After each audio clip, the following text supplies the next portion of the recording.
On this week's episode, we are talking about miscarriage, and we are asking what happens when your child or baby dies.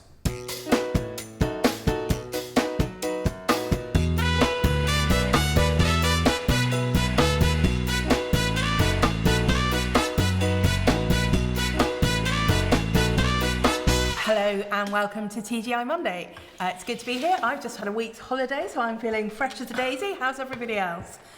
I've not had a holiday, so I'm Not not fresh as a daisy. I'm kind of I'm all right. Yeah. You're all right? Yeah. I have a pain flare-up, so I can't walk much, but I'm okay. I'm happy enough to be here. Yeah, I'm not quite on the edge of needing a holiday yet. Good. Well, Still. you know, I was going to say drink your coffee, but you haven't I've really had it. done I'm on the coffee. water. Okay, good. You've had your coffee. Well, we've got a question today that Jane has sent in, and I just want to say, Jane, I was really glad that you felt you could send this question in, because it is quite a difficult one and obviously quite a personal one. This is Jane's question. She says, having suffered 5 miscarriages this year, some of them multiples, what happens to the baby souls that have not touched the earth alive? Jane, I'm really sorry that you've gone through that. I mean, I can't imagine how devastating that must be to suffer 1 miscarriage, but let alone 5 in that short space of time. So I guess I just wanted to start, before we come to the specific question, by asking the rest of you, you must have come across this sort of situation in pastoral ministry. What can you say to somebody who's just gone through that sort of experience, whether they've had a miscarriage or a stillbirth or a baby who's died? You don't say anything. And this happened. I mean, this Okay. happened. Well, this happened to my wife and I. I mean, Yeah. we did have several miscarriages, and we had one at 20 weeks, and I we called the chaplain of the hospital to come and see us. I have to say, he didn't help. Really? He seemed incredibly uncomfortable, trying to find some words that he didn't have to say, and then eventually we asked him to pray for us, and he sounded like a man who'd never prayed in his life. Oh gosh. So it wasn't really the best experience of what pastoral ministry looks like in that situation. All we needed was someone just to sit with us and not say anything, because there aren't answers when that happens. Yeah. It is very difficult when you're. I mean, I was a hospital chaplain for some time, and for sure, there are so many situations you are catapulted into which are catastrophic, and there are no words. And actually, we all can feel really uncomfortable in those moments. And I also have like you, lost babies, and you definitely don't want somebody telling you platitudes. No. You don't want somebody even reading scripture necessarily, or what you really want, and the only thing that feels legitimate is somebody saying, I am sorry, that is hideous. Because actually it's really easy for us to just move on to something. I mean, when we had ours, it was I was very unwell, and it gave people the chance to not talk about the baby. They went, oh, thank goodness you're safe, are you all right? And after weeks I was like, nobody's going to mention the baby, and that is the only thing that we were feeling. So I think that's kind of the thing to always remember. I think that's very helpful, isn't it? That actually, you know, at whatever stage you have the miscarriage, it's appropriate to grieve, isn't it? Oh, you know, we grieve death, whether it's the death of somebody right at the end of a very long life. We grieve, obviously, the death of a child, but actually, you know, that's what you're losing, isn't it? And of course you're going to grieve, and so, you know, as you would with anybody else who's just lost somebody very beloved and dear and close to them, actually just to say it's okay, just to sit and cry, that's what this make a cup of tea. Yeah, well, all right. I think one thing I've done, I don't know whether it's right or not, but people seem to find it helpful, is to emphasise the humanity of the person who has died. Yes. And to emphasise that was really a person who you had a real relationship with. Yeah. And sometimes I speak about experience of, and I think sometimes it helps as well if you have a man and a woman in these situations, like me and Zoe have done these together, because men and women have different experiences of pregnancy. Yeah. So one thing I always remember when Emma was pregnant with Andrew, was when I first heard the heartbeat.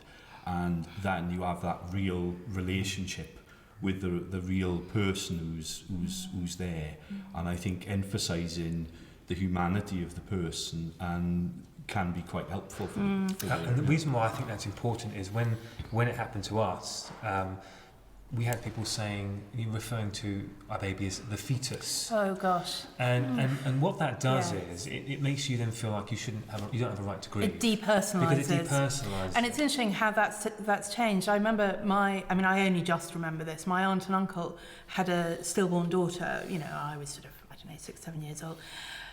But what was interesting is they were not given a chance to grieve. You know, it was just sort of taken away and sort of disposed of. And 30 years later, actually, the hospital had obviously had a sort of change of heart on this and invited them back and said, actually, you know, would you like to give your child a name? You know, they hadn't even, you know, given her a name.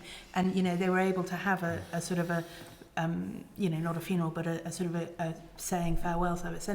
And I think that is really important. And it brings us on, I think, to what Jane's question is. What happens to the baby souls that have not touched the earth alive? You know, these are people, and therefore they do have souls and bodies like anybody else, whatever stage of development they reach. And so we do then have that genuine question, what happens to them?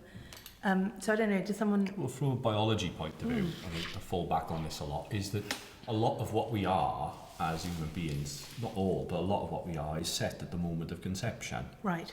So it's that uniqueness of the DNA code which brings the potentiality for human life. I think that's the key thing there.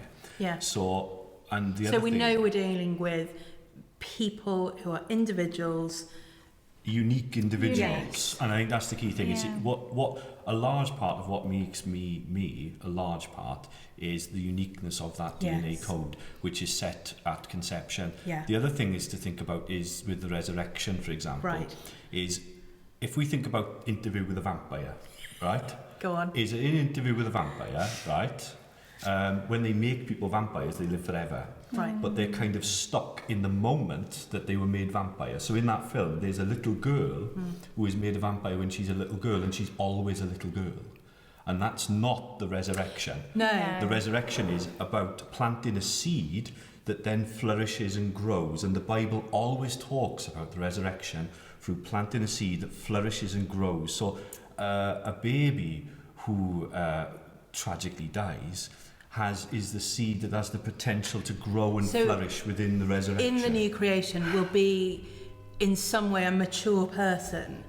And I think that's why I brought this, because, you know, if you can't work out all of your theology, and there isn't a little section of the Bible that says, here's how we respond to this, you can get your theology from Anne of Green Gables.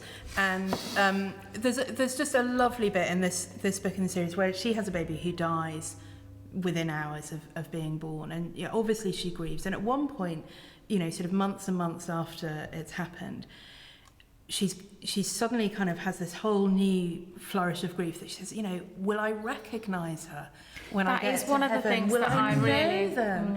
And this really wise old man just says to her, you know, God will manage better than that. And I think that's right. That's they what I'm will be saying, mature. yeah. But actually, I think you can say to parents, you will know them. They will know that you're their mother or their father. You will know that they're your child. And there'll be that sense of recognition somehow, even though you haven't lived that experience here on earth. Yeah, I think that whole planting a seed and letting it grow, and that can explain quite a lot about what that was sown in your life, actually. You know, when a life begins in you. And I've just always, Mary's words echo to me when she pondered these things in her heart and treasured these things in her heart. There are so many mothers and fathers who've lost babies that people will never mention again. But yet that love as a seed in your life is never fruitless and continues to flourish. And is held in that big star. Exactly. That's what we start the funeral service So with. I think You make nothing in vain. I think that's a great place to end. Jane, I hope you've been able to take some comfort from that. We do have a real confident hope that actually in the future, in the new creation, you will see those children again that you've lost, and you'll know them as your children and they'll know you as their mother. That's not to say it's wrong to grieve. Of course, it's a devastating thing, and grief is an important response to death. but there is hope beyond that. If that's something that any of you watching have struggled with, you've gone through personally, and you'd like to chat with us a bit more about, please do feel free to get in touch.